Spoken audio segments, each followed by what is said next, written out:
Hello everyone, this is Diksha Rathore and welcome back to my channel. So next question discuss करेंगे chapter 15 के, और आज के इस वीडियो में हम कंप्लीट कर लेंगे क्वेश्चन। और इससे पहले आपने अगर क्वेश्चन नहीं देखे हैं जो हमने डिस्कस किए हैं, प्लेलिस्ट में आपको मिल जाएंगे। ओके, तो क्लास को शुरू कर लेते हैं। और शुरू करने से पहले सभी से रिक्वेस्ट है, वीडियो को लाइक एंड शेयर कर दीजिए और चैनल को सब्सक्राइब कर लीजिए। So now friends, let's start. So question is, सतत एवं व्यापक मूल्यांकन से तात्पर्य है नियमित रूप से मासिक परीक्षा लेना, सीखने की प्रक्रिया के दौरान शैक्षिक एवं सह शैक्षिक क्षेत्रों की नियमित रूप से आंकलित करना, नियमित रूप से कक्षा में गतिविधियां आयोजित करना या अंक या ग्रेड प्रदान करना। तो CCE से क्या तात्पर्य है? तो क्वेश्चन को ध्यान से पढ़िए, आंसर्स को ध्यान से पढ़िए। सही आंसर क्या हो जाएगा? और राइट आंसर होगा यहाँ पर बी आंसर, सीखने की प्रक्रिया के दौरान शैक्षिक एवं सह शैक्षिक क्षेत्रों की नियमित रूप से आंकलित करना। बी आंसर यहाँ पर हमारा सही हो जाएगा। नेक्स्ट क्वेश्चन है, बच्चों को सीखने सिखाने की प्रक्रिया के दौरान वे इस कार्य को किस प्रकार से कर रहे हैं, इसकी जानकारी उन्हें कार्य समाप्त होने के पश्चात दी जानी चाहिए, कार्य करते समय सतत रूप से दी जानी चाहिए, कार्य के बीच में एक बार दी जानी चाहिए या इसकी कोई आवश्यकता नहीं है। तो 72 में आंसर राइट हो जाएगा। यहाँ पर 72 में राइट आंसर होगा यहाँ पर बी आंसर, की कार्य करते समय सतत रूप से दी जानी चाहिए, यानी कंटिन्यू दी जानी चाहिए। तो बी आंसर यहाँ पर राइट है। नेक्स्ट क्वेश्चन है, सतत एवं व्यापक मूल्यांकन में व्यापक मूल्यांकन शब्दावली का तात्पर्य है सभी विषयों का मूल्यांकन, सह शैक्षिक क्षेत्र का मूल्यांकन, शैक्षिक एवं सह शैक्षिक क्षेत्र का मूल्यांकन या शैक्षिक क्षेत्र का मूल्यांकन। तो सतत एवं व्यापक मूल्यांकन में व्यापक मूल्यांकन शब्दावली यानी कॉम्प्रिहेंसिव इवैल्यूएशन का क्या तात्पर्य है? 73 में आंसर राइट हो जाएगा, एजुकेशनल और नॉन एजुकेशनल जो एरियाज़ है उनका इवैल्यूएशन। तो सी आंसर यहाँ पर हमारा सही है। नेक्स्ट क्वेश्चन है, बच्चों का मूल्यांकन होना चाहिए बोर्ड परीक्षा द्वारा, सतत एवं व्यापक मूल्यांकन द्वारा, गृह परीक्षा द्वारा या लिखित एवं मौखिक परीक्षा द्वारा। तो बच्चों का इवैल्यूएशन कैसे होना चाहिए? तो CCE के द्वारा, यानी कंटिन्यू होना चाहिए और कॉम्प्रिहेंसिव तरीके से होना चाहिए। तो आंसर सही हो जाएगा यहाँ पर बी आंसर। नेक्स्ट क्वेश्चन जो है वो है आपकी स्क्रीन पर, यहाँ देख लीजिए, निम्नलिखित में से कौन सी आंकलन पद्धति विद्यार्थियों की सर्वोत्तम क्षमता को पोषित करेगी? जब विद्यार्थियों को बहुविकल्पीय प्रश्नों के माध्यम से किए गए परीक्षण के रूप में तथ्यों को दोहराने की आवश्यकता होती है, जब परीक्षा के अंकों और विद्यार्थियों की योग्यता के बीच सकारात्मक सह संबंध पर बल दिया जाता है, जब संकल्पनात्मक परिवर्तन तथा विद्यार्थियों के वैकल्पिक समाधानों को आंकलन की विभिन्न विधियों के द्वारा आंकलित किया जाता है, या जब कक्षा में विद्यार्थी के द्वारा प्राप्त किए गए अंक और स्थान सफलता का एकमात्र निर्धारक होते हैं। तो 75 में आंसर राइट हो जाएगा। यहाँ पर क्वेश्चन को ध्यान से पढ़िए, आंसर्स को ध्यान से पढ़िए। तो 75 में आंसर राइट हो जाएगा हमारा C answer. Next question is, सतत एवं व्यापक मूल्यांकन किस लिए आवश्यक है? शिक्षण के साथ परीक्षण का तालमेल बैठाने के लिए, शिक्षा बोर्ड की जवाबदेही कम करने के लिए, जल्दी जल्दी की जाने वाली गलतियों को सुधारना, या यह समझने के लिए कि अधिगम का किस प्रकार अवलोकन किया जाता है, दर्ज किया जाता है, वह सुधार किया जा सकता है। 76 में आंसर राइट हो जाएगा यहाँ पर हमारा डी आंसर। डी आंसर यहाँ पर हमारा सही है। नेक्स्ट क्वेश्चन है, सतत और व्यापक मूल्यांकन डैश पर बल देता है बोर्ड परीक्षाओं की अनावश्यकता पर, सीखने को सुनिश्चित करने के लिए व्यापक स्केल पर निरंतर परीक्षण, सीखने को किस प्रकार अवलोकित, रिकॉर्ड और सुधारा जाए इस पर, या शिक्षण के साथ परीक्षाओं का सामंजस्य। 77 में आंसर राइट हो जाएगा यहाँ पर। तो ये है हमारा सी आंसर, की सीखने को किस प्रकार से अवलोकित, रिकॉर्ड और सुधारा जाए इस पर। तो सी आंसर राइट है। नेक्स्ट क्वेश्चन इज, आंकलन को उपयोगी और रोचक प्रक्रिया बनाने के लिए किसके प्रति सचेत होना चाहिए? ऑप्शन है, विद्यार्थियों को बुद्धिमान या औसत शिक्षार्थी की उपाधि देना, शैक्षिक और सह शैक्षिक क्षेत्रों में विद्यार्थी के सीखने के बारे में जानकारी प्राप्त करने के लिए विविध तरीकों का प्रयोग करना, प्रतिपुष्टि फीडबैक देने के लिए तकनीकी भाषा का प्रयोग करना, या अलग अलग विद्यार्थियों में तुलना करना। 78 में आंसर क्या राइट होगा? 78 में आंसर राइट हो जाएगा यहाँ पर बी आंसर। बी आंसर यहाँ पर हमारा सही है।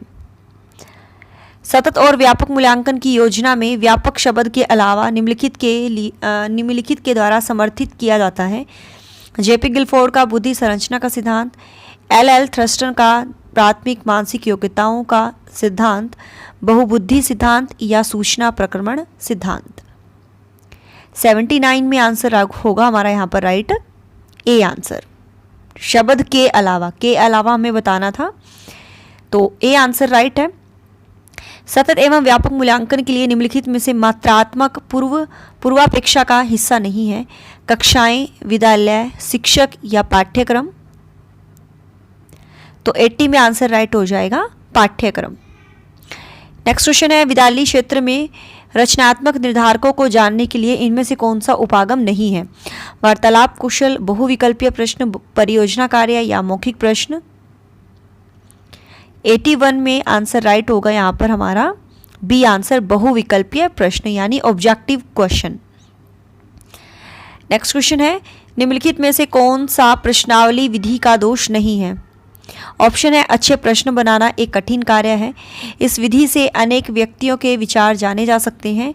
हो सकता है कि सम्मिलित प्रश्न सुनियोजित न हो, या हो सकता है कि लोग प्रश्नों के उत्तर देने में रुचि न रखते हों। तो प्रश्नावली विधि का दोष नहीं है, नेगेटिव में बताना है। तो आंसर राइट हो जाएगा कि इस विधि से अनेक व्यक्तियों के विचार जाने जा सकते हैं और अनेक व्यक्तियों के विचार जाने नहीं जा सकते। ठीक है डियर, दोष नहीं है, इस विधि से अनेक व्यक्तियों के विचार जाने जा सकते हैं, मतलब ये जो पॉइंट है ये सही है, पॉजिटिव में है, जो दोष नहीं है। ठीक है, बी आंसर राइट है। रचनात्मक उत्तरों के लिए होना चाहिए मुक्त उत्तरीय प्रश्न, तथ्यपरक प्रश्न, सीमित उत्तर वाले प्रश्न या प्रत्यक्ष प्रश्न। 83 में आंसर राइट हो जाएगा यहाँ पर मुक्त उत्तरीय प्रश्न। ठीक है, सर्वाधिक प्रभावी मूल्यांकन पद्धति है वार्षिक परीक्षा प्रणाली, सपुस्तक परीक्षा प्रणाली, सेमेस्टर प्रणाली या वस्तुनिष्ठ प्रश्न पत्र पद्धति। 84 में आंसर राइट होगा, तो यहाँ आंसर सही हो जाएगा डी आंसर, वस्तुनिष्ठ प्रश्न पत्र पद्धति। डी आंसर राइट है। नेक्स्ट क्वेश्चन इज, निम्नलिखित प्रश्नों के लिए निम्नलिखित में से कौन सबसे अच्छा विकल्प है। न्यूटन के गति के नियम की चर्चा करें। न्यूटन के गति के तीनों नियमों की व्याख्या करें। न्यूटन के गति का नियम क्या है, या न्यूटन के गति के नियम पर एक लेख लिखें। तो 85 में बताना है राइट आंसर।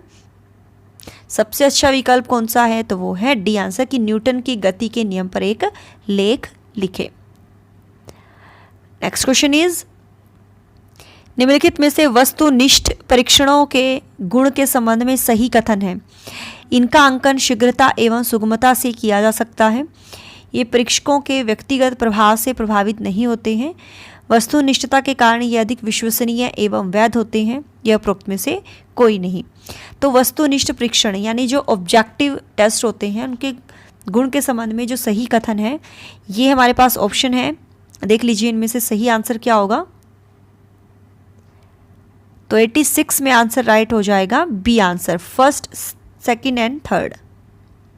तो बी आंसर यहाँ पर सही है, तीनों ही कथन हमारे सही हैं। परीक्षा में विद्यार्थियों से किस प्रकार के प्रश्न पूछने चाहिए। स्मृति एवं समझ आधारित, वस्तुनिष्ठ एवं विषयगत, समझ एवं अनुप्रयोग आधारित या केवल वस्तुनिष्ठ। 87 में आंसर राइट हो जाएगा यहाँ पर, तो वो है समझ एवं अनुप्रयोग आधारित। ठीक है, बहुविकल्पी प्रश्न बच्चों की योग्यता का आंकलन करते हैं। सही उत्तर का निर्माण करना, सही उत्तर की व्याख्या करना, सही उत्तर की पहचान करना या सही उत्तर का प्रत्यास्मरण करना। 88 में आंसर राइट होगा, तो वो है सही उत्तर की पहचान करना।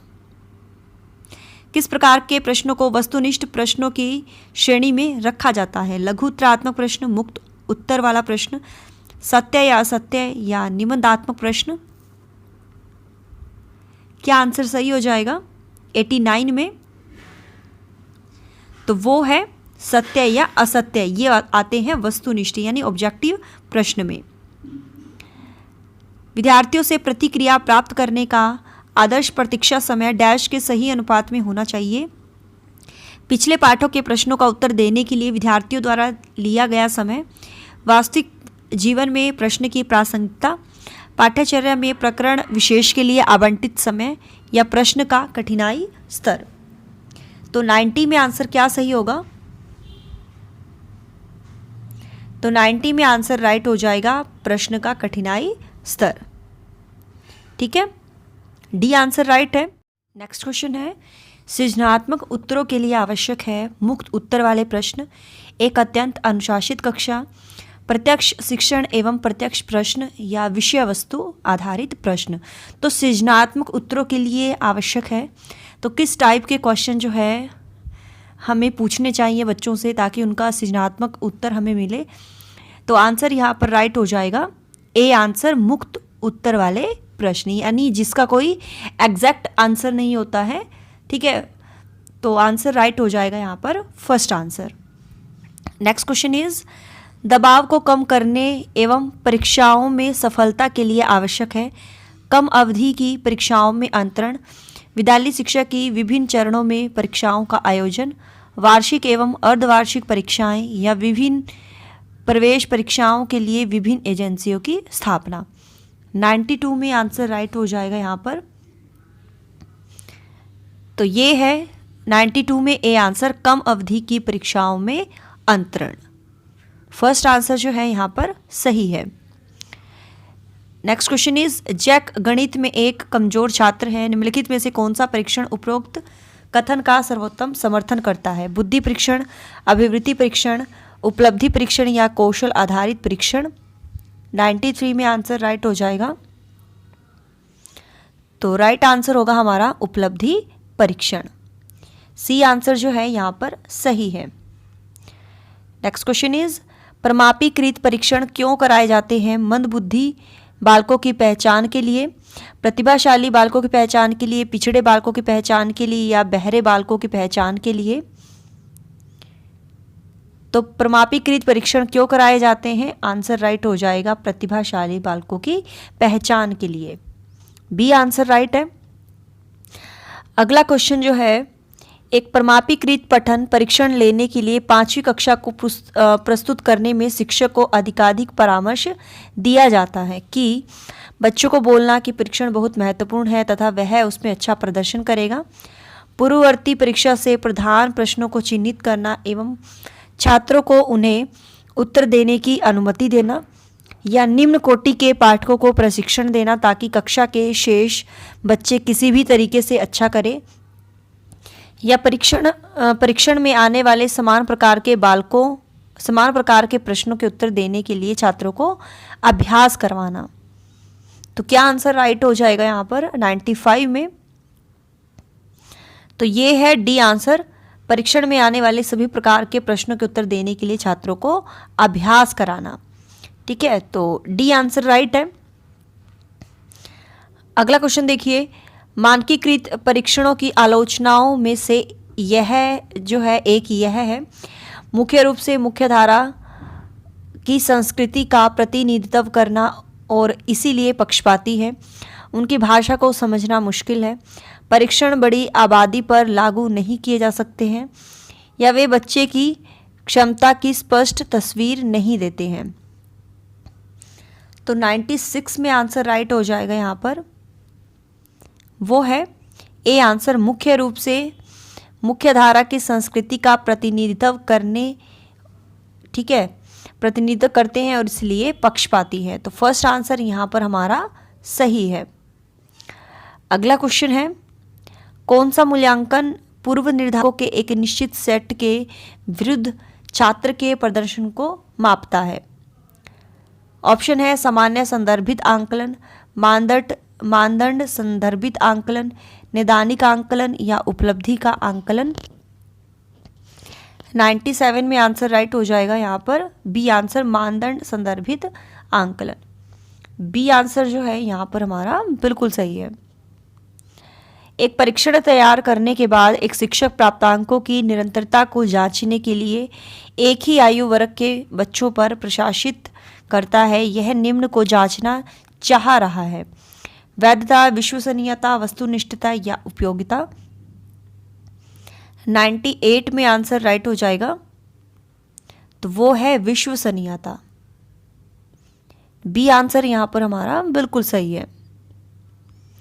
नेक्स्ट क्वेश्चन है, एक शिक्षक प्रश्न पत्र बनाने के बाद यह जांच करता है कि क्या प्रश्न परीक्षण के विशिष्ट उद्देश्यों की परीक्षा ले रहे हैं, वह मुख्य रूप से प्रश्न पत्र की या के बारे में चिंतित है।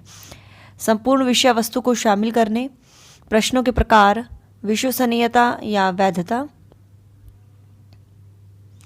तो 99 में आंसर राइट हो जाएगा, वो है वैधता। ठीक है, वैलिडिटी।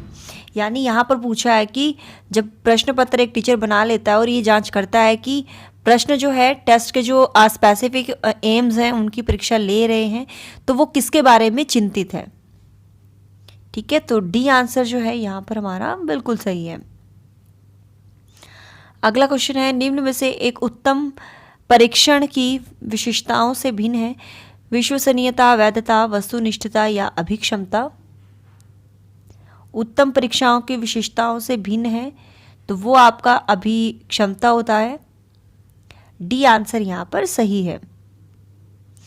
यदि उन्हीं छात्रों को वही परिणाम लगातार प्राप्त होता है तो यह एक डैश आंकलन है: वैध, अवैध, विश्वसनीय या अविश्वसनीय।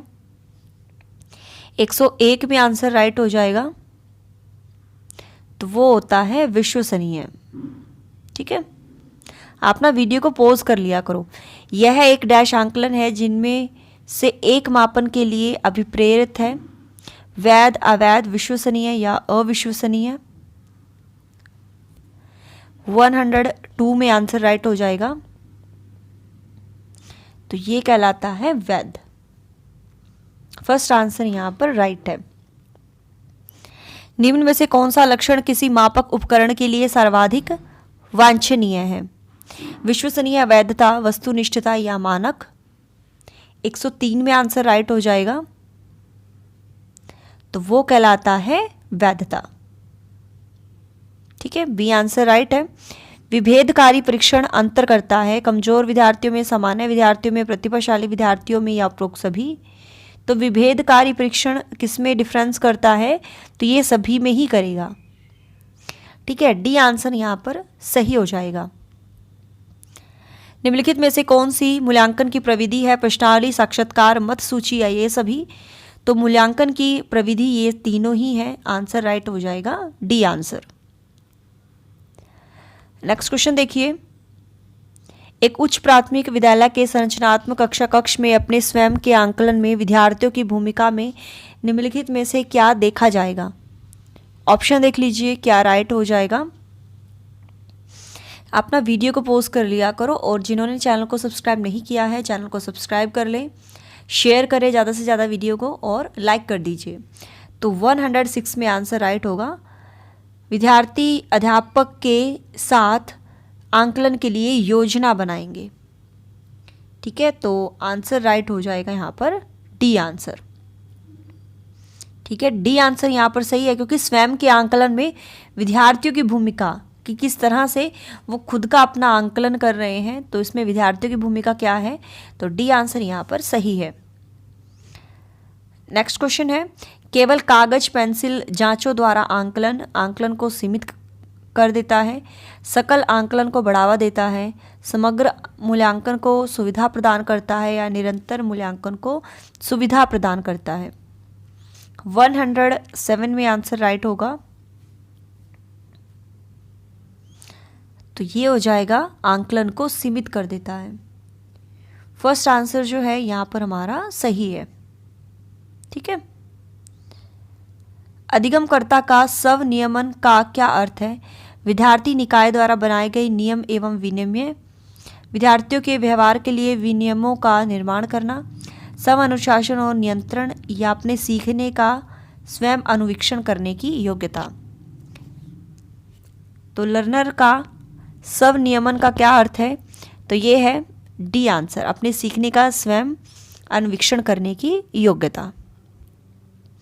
शिक्षार्थियों का आत्मनियमन डैश की ओर संकेत करता है। विद्यार्थी निकाय द्वारा बनाए गए नियम विनियम, स्व अनुशासन और नियंत्रण, अपने सीखने का स्वयं पर्यवेक्षण करने की उनकी योग्यता, या विद्यार्थियों के व्यवहार के लिए विनिमय बनाना। तो 109 में आंसर राइट होगा। तो ये होता है अपने सीखने का स्वयं पर्यवेक्षण करने की उनकी योग्यता। सी आंसर राइट है। समाज मिति तकनीक का प्रयोग किया जाता है आर्थिक स्तर की जांच में, समाज के सर्वेक्षण में, समाजीकरण की जांच में, या उपरोक्त सभी। तो समाज मिति तकनीक का प्रयोग किया जाता है समाजीकरण की जांच में। सी आंसर यहाँ पर सही होगा। और कौन सा अभिलेख छात्रों की योग्यता, रुचि, क्षमताओं एवं प्रतिक्रियाओं की जांच करने हेतु रखा जाता है? तो ये होते हैं संचयी अभिलेख। ये ना यूपी असिस्टेंट टीचर जो 2018 का पेपर था उसमें ये क्वेश्चन आया था। ठीक है, तो इसको पढ़ लीजिए एक बार वीडियो को पॉज करके। ठीक है। छात्र की प्रयोगात्मक दक्षता के आंकलन का यथोचित रूप है साक्षात्कार, अवलोकन, प्रश्नावली या लिखित परीक्षा। 112 में आंसर राइट हो जाएगा अवलोकन। बी आंसर जो है यहाँ पर सही है। नेक्स्ट क्वेश्चन है, कक्षा में शिक्षार्थियों से कहा गया है कि वे अपने समाज के लिए कर सकते हैं। इसे दर्शाने के लिए एक नोटबुक में अपने कार्य को विविध शिल्प कृतियों को संयोजित करें। यह किस प्रकार की गतिविधि है? निबंधात्मक आंकलन, घटनावृत्त अभिलेख, समस्या समाधान आंकलन, या पोर्टफोलियो आंकलन। 113 में आंसर राइट हो जाएगा। तो ये है पोर्टफोलियो आंकलन। डी आंसर जो है यहां पर हमारा बिल्कुल सही है। विद्यार्थियों के पोर्टफोलियो के लिए सामग्री का चयन करते समय डैश जरूर होना चाहिए। तो क्या आंसर राइट होगा? तो आंसर सही हो जाएगा। विद्यार्थियों के पोर्टफोलियो के लिए सामग्री का चयन करते समय विद्यार्थियों का समावेशन जो है जरूर होना चाहिए। ठीक है, तो आंसर राइट होगा हमारा बी आंसर। डैश के अलावा निम्नलिखित घटना या वृत्तांत रिकॉर्ड की विशेषताएं हैं। तो के अलावा, यहाँ पर के अलावा की बात की है, हमें नेगेटिव का चुनाव करना है। ठीक है, तो देख लीजिए क्या आंसर सही हो जाएगा। इसमें पूछा है कि के अलावा निम्नलिखित ये जो कथन है ये घटना या किसी वृत्तांत रिकॉर्ड की विशेषताएं हैं। तो 115 में आंसर राइट हो जाएगा बी आंसर। यह व्यवहार का व्यक्तिनिष्ठ साक्ष्य है और इसलिए यह शैक्षणिक क्षेत्र के लिए फीडबैक उपलब्ध नहीं कराता। तो बी आंसर राइट है। अगला क्वेश्चन है, ग्रेडिंग, कोडिंग, अंकन और क्रेडिट संचय प्रणालियां डैश के कुछ उदाहरण हैं। परीक्षा के उत्तर पत्रों के मूल्यांकन की प्रक्रिया, कक्षा में बच्चों की स्थिति की निरूपण विधि, आलेख पत्र, रिपोर्ट कार्ड में अकादमिक प्रगति को दर्शाने, या अधिगमकर्ताओं की उपलब्धि के आंकलन की गणन विधि। 116 में आंसर राइट हो जाएगा। तो यहाँ आंसर राइट होगा हमारा डी आंसर, अधिगमकर्ताओं की उपलब्धि के आंकलन की गणन विधि। तो डी आंसर यहाँ पर राइट है। ग्रेड अंकों से कैसे अलग है? यह प्रश्न निम्न में से किस प्रकार के प्रश्नों से संबंध रखता है? विश्लेषणात्मक, मुक्त अंत, समस्या समाधान, या अपसारी।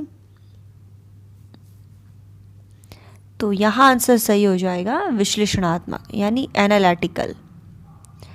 और आज की क्लास का लास्ट क्वेश्चन है, निम्नलिखित में से किसमें बुद्धि परीक्षण का उपयोग नहीं होता? छात्रवृत्ति के लिए छात्रों का चयन, शिक्षक के प्रदर्शन का मूल्यांकन, एक छात्र की ग्रेडिंग, या एक छात्र की सफलता का पूर्वानुमान करना। तो इंटेलिजेंट टेस्ट का उपयोग नहीं होता। और ये इस चैप्टर के सभी क्वेश्चन हमने डिस्कस कर लिए हैं। 15 चैप्टर के 118 क्वेश्चन थे। इससे पहले की वीडियो में आप बाकी के क्वेश्चन देख सकते हो। तो 118 में आंसर राइट हो जाएगा सी आंसर। एक छात्र की ग्रेडिंग में इंटेलिजेंट टेस्ट का उपयोग नहीं होता। तो सी आंसर राइट है। और ये मेरा व्हाट्सअप नंबर है 8295024375, यहाँ आप मुझसे कांटेक्ट कर सकते हो। सो मिलते हैं नेक्स्ट चैप्टर में, नेक्स्ट चैप्टर के क्वेश्चन के साथ। So thanks for watching my video, do like share and subscribe my YouTube channel. Till then bye bye, रब राखा, जय भोलेनाथ।